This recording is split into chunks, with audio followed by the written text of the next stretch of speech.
안녕하세요. 시나리오를 읽는 시간에 시인, 영화인 백악기입니다. 오늘 읽어드릴 시나리오는요, 일본 고레에다 히로카즈 감독이죠. 고레에다 히로카즈 감독의 거로도입니다. 고레에다 히로카즈 감독은 도쿄에서 태어나서 아세다 대학을 졸업한 인재죠. 처음 그 환상의 빛을 만들어서 감독으로서 주목을 받았고, 그 이후에 거로도 또 태풍이 지나가고 바닷마을 다이어리 이런 작품들 통해서 우리 한국 관객들하고 아주 익숙한 그런 감독인데, 무엇보다도 이 감독 자신의 개인적 경험 또 그리고 개인의 추억들이 영화에 많이 담겨서 우리로 하여금 인생의 어떤 서사와 또 가족의 관계를 많이 느껴볼 수 있도록 만든 굉장히 서정적인 감독입니다. 오늘 이 거로도는 이제 고레에다 히로카즈 감독이 직접 쓴 소설입니다. 민음사판인데요. 박명진 선생이 번역한 것인데, 거의 영화 장면과 또 시나리오와 거의 유사한 소설 내용입니다. 2017년도에 발행된 소설인데요. 자, 고레에다 히로카즈 감독의 영화 시나리오 대신에 소설을 읽는 시간을 갖도록 하겠습니다. 지금으로부터 7년 전에 있었던 일로 내가 40살을 갓 넘겼을 때다. 이제 더 이상 젊다고는 할 수 없었지만 인생을 마라톤이라고 한다면 아직 반환점을 지나지는 않았다. 그렇게 생각했다. 나는 그해 봄에 결혼하여 남편이 됨과 동시에 갑자기 초등학교 5학년 남자아이의 아버지가 되었다. 즉 결혼 상대는 아이 딸린 재혼 여성이었다. 그다지 드문 일은 아니었다. 보통이다. 참고로 이것은 그 아이 이름이 아스시라고 했다. 얘 입버릇이다. 너에 비하면 훌륭하지. 누나에게 그런 놀림을 받으면서도 그다지 싫지는 않았다. 나이는 2살밖에 차이 나지 않지만 누나는 어릴 때부터 언제나 나를 애 취급했다. 나에게는 그 후유증이 여전히 남아있다. 아버지는 아무 말도 하지 않았다. 애초에 아버지는 결혼 말고도 나에 대해서는 거의 아무 말도 하지 않았다. 아마도 관심이 없었을 것이다. 어머니는 결혼 상대가 어떤 여성인지 보다도 그저 결혼했다는 사실에 어깨 위에 짐을 내려놓으신 듯 보였다. 그렇다고는 하지만 본심은 아마도 이 결혼을 받아들이지 않았던 것 같다. 아버지도 어머니도 일혼을 넘겼지만 아직 그때는 건강하실 때였다. 언젠가 그분들이 먼저 돌아가시리라는 것은 물론 알았지만 그것은 어디까지나 언젠가였다. 구체적으로 내가 아버지와 어머니를 잃는 상황을 상상하지는 못했다. 그날 무언가 결정적인 사건이 일어났던 것은 아니다. 그렇지만 수면 아래에서는 여러 가지 일들이 벌어지기 시작했고 나는 이를 눈치채고 있었다. 그럼에도 모른 척했다. 나중에 분명히 깨달았을 때는 내 인생의 페이지가 상당히 넘어간 후라 아무것도 할 수 없었다. 그때는 아버지와 어머니가 이미 돌아가신 뒤였기 때문이다. 그로부터 상당히 긴 세월이 흐른 것 같지만 그때 이렇게 했더라면이라든가 지금이라면 좀 더 이렇게 했을 텐데라든가 이제 와서 그런 감상에 젖을 때가 종종 있다. 그 감정은 사라지지 않고 시간과 함께 가라앉아서 오히려 흐름을 가로막는다. 잃어버릴 것이 많았던 하루하루 속에서 한 가지 얻은 것이 있다면 인생이란 언제나 한 발 늦는다는 깨달음이다.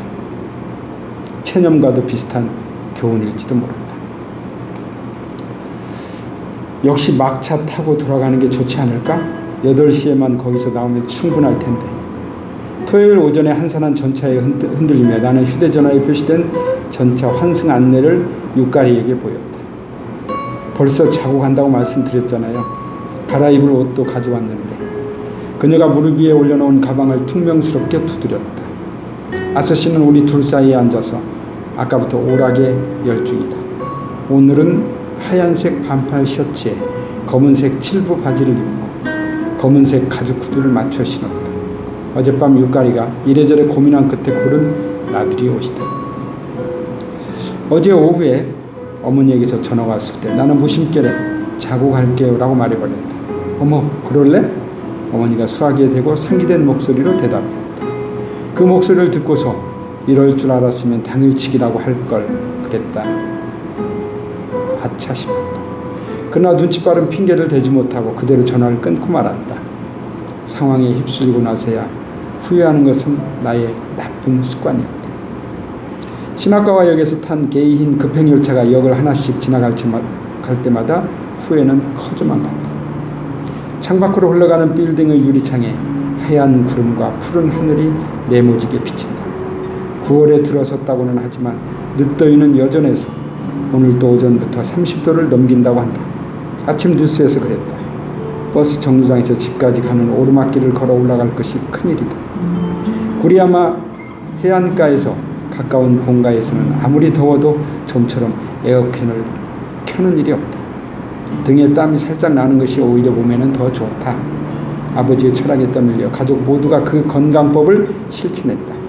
그 습관이 지금도 그대로다.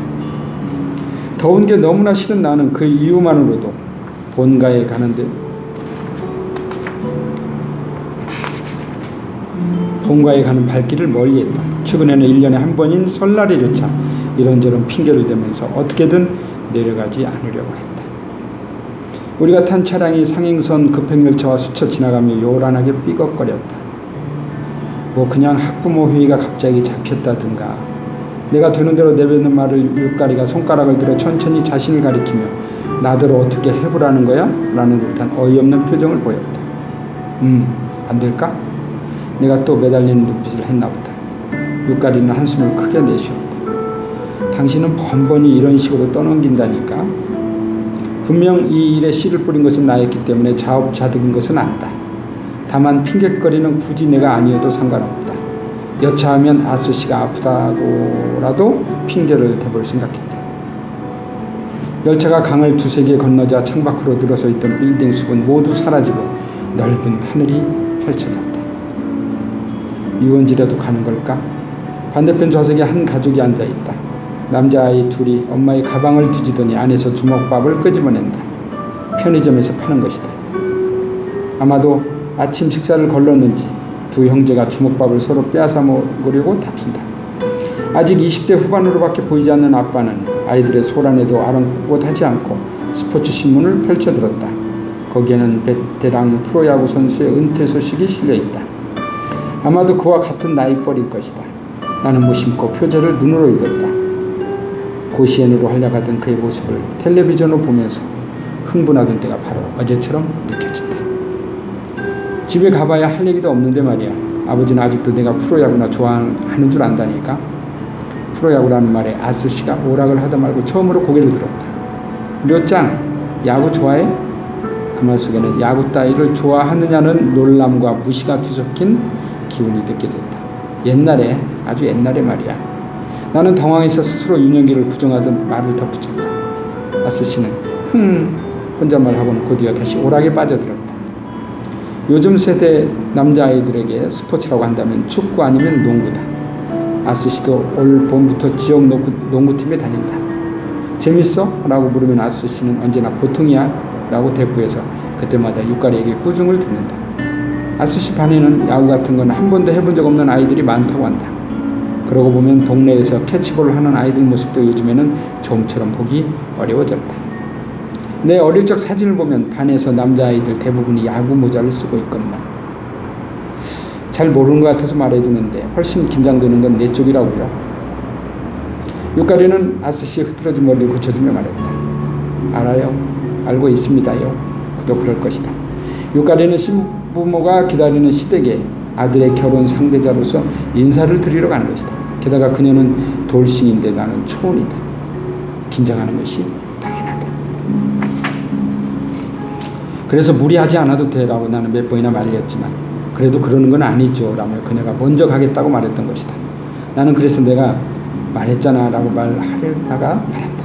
더 이상 그녀를 자극하는 것은 득될 것이 없다. 나는 손에 들었던 휴대전화를 가슴 주머니에 넣었다.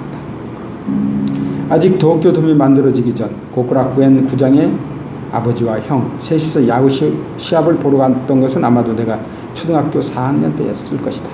조명탑이 비추는 선명한 녹색 잔디와 거기에 반영하는 타격음, 환호성, 12회 초 우리가 응원하는 다이오 웨일스가 찬스를 맞아 안타 하나면 역전하는 상황에서 막차가 끊어진다는 이유로 우리는 마지못해 구장을 뒤로했다.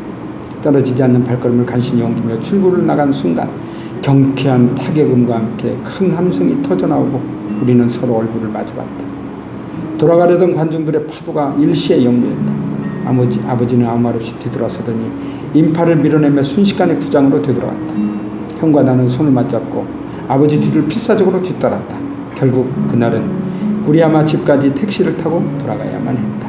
시합은 어느 쪽이 이겼는지 기억나지 못하지만 그 당시 아버지가 기뻐하시던 모습과 천진난만하게 빛나던 눈동자는 지금도 뇌리에 박혀있다.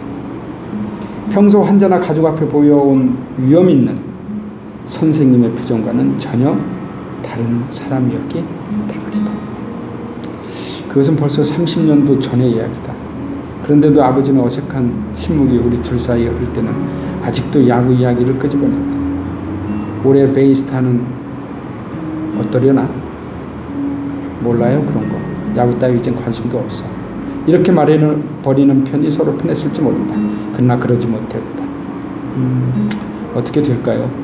나는 언제나 그런 어중간한 대꾸를 되풀이했다. 1년 만에 도착한 역은 상당히 바뀌어 있었다. 남쪽 개찰구를 나와서 왼쪽으로 꺾으면 버스 정거장으로 내려가는 계단이 있다. 그 도중에 있던 서서 먹는 소바집은 유리문으로 바뀌고 그 안에 발권기까지 설치되었다. 벽에 지저분하게 손글씨로 쓰여있던 메뉴도 완전히 사라졌다. 택시 정류장 옆에 있던 작은 붕어빵집도 편의점으로 탈바꿈했다. 역 앞은 개발이 되어서 얼핏 보면 세련된 듯 하지만 왠지 동네 고유의 냄새까지도 사라져버린 듯 했다. 게다가 새로 생긴 로터리 덕분에 집으로 가는 버스 정거장이 어딘지조차 모르게 됐다.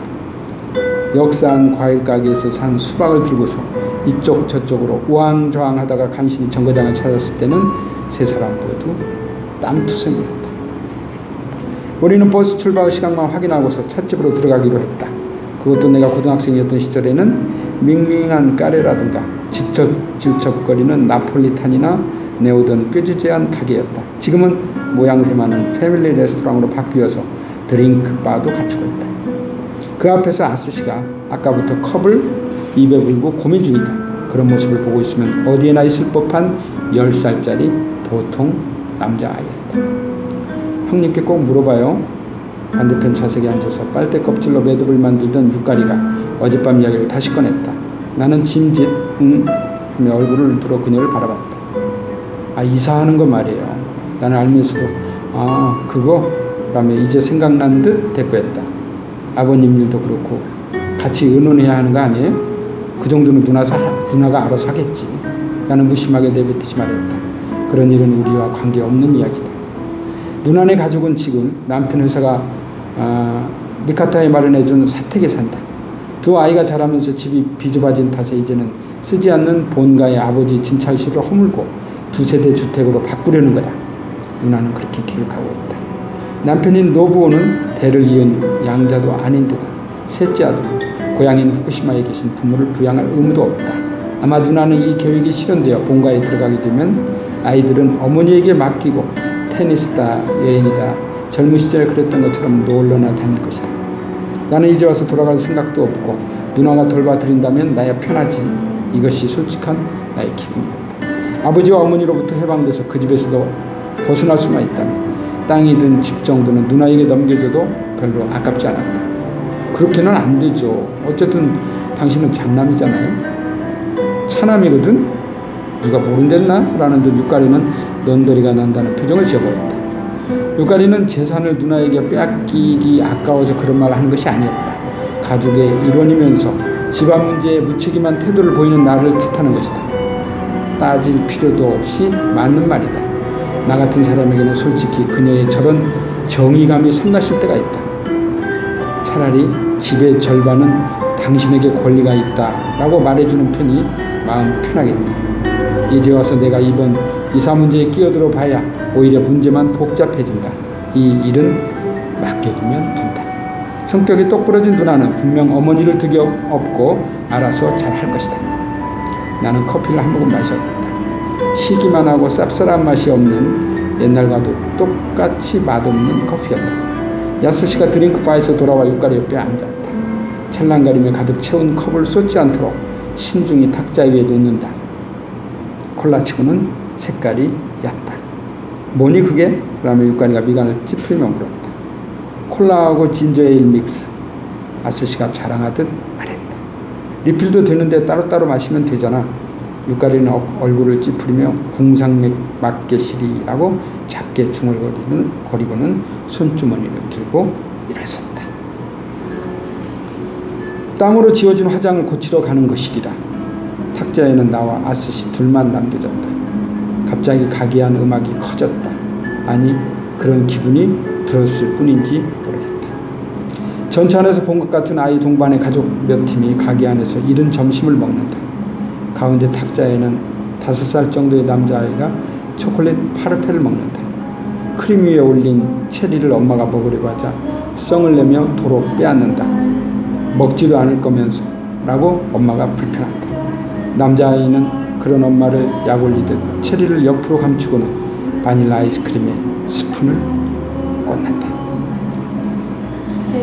고레다 히로카스 감독의 걸어도 첫 번째 시간이었습니다.